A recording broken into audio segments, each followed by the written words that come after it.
Rodeo on Terul, another Buck Johnson fantasy adventure space western. Written by Wyatt McLaren. Narrated by Ty Hunt. Inhabiting an almost circular orbit around its two suns, and having a nearly vertical axis with respect to that orbit, Terul basically only has one season. What the inhabitants of Terul are privileged to enjoy is an unrelenting year-long procession, year after year, of 415 days, each 26 hours long, of oppressive heat coupled with lip-cracking aridity, except for a brief few days once every 2 or 3 years, and during that short respite is when it rains on Terul. But all of this is from a human perspective. Native Terulians think their climate, with its paucity for seasons, is just dandy. But then they're all at least a little reptilian. So it would, of course, suit them. That few days of rain had just ended, so now the humidity was oppressively high, and everywhere you turned you had to wade through reddish-yellow slop. Not the best arena conditions for a rodeo. The very first rodeo on Terul.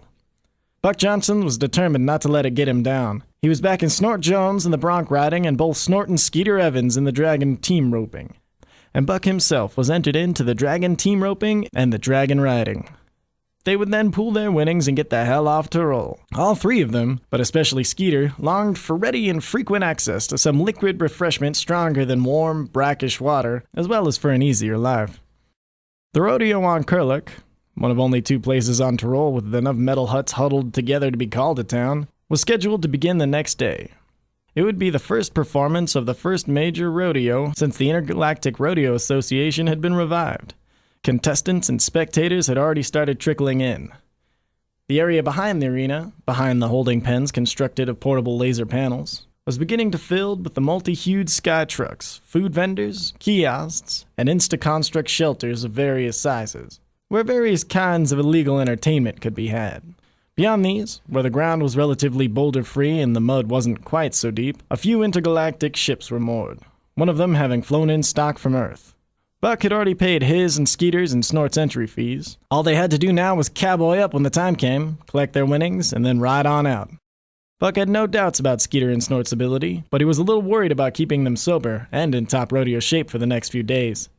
He spent just about every Terul credit he had on their fees and tack.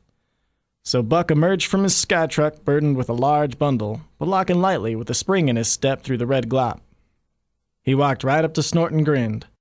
Then, after finding a relatively dry spot, he deposited what looked like a very slightly used Hamley bronc saddle on the ground at Snort's feet, afterward dropping a halter and hack rein on top of it. "There you go, buckaroo." "What the... where... Buck? How the hell did you get your hands on one of these antiques?" Snort's amazement was palpable as he gazed at the unexpected gift.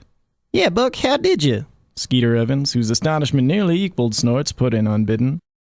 "Well, you know Quincy Poindexter, that mossy old bastard can get his hands on just about anything.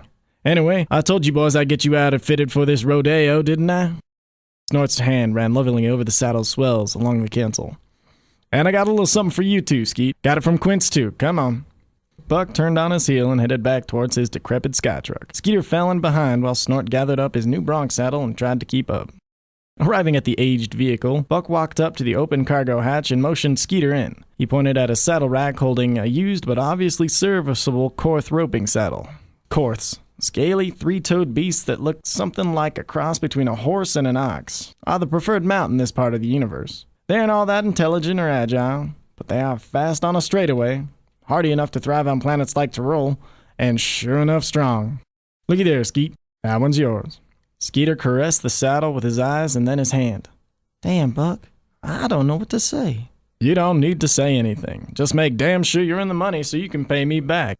With these preliminaries out of the way, the three of them carefully picked their way over to the sky truck that had just exited the stock contractor's ship and was backing up to the loading chute. On drawing near, they heard snorts, squeals, and the resounding clang of hooves striking metal walls.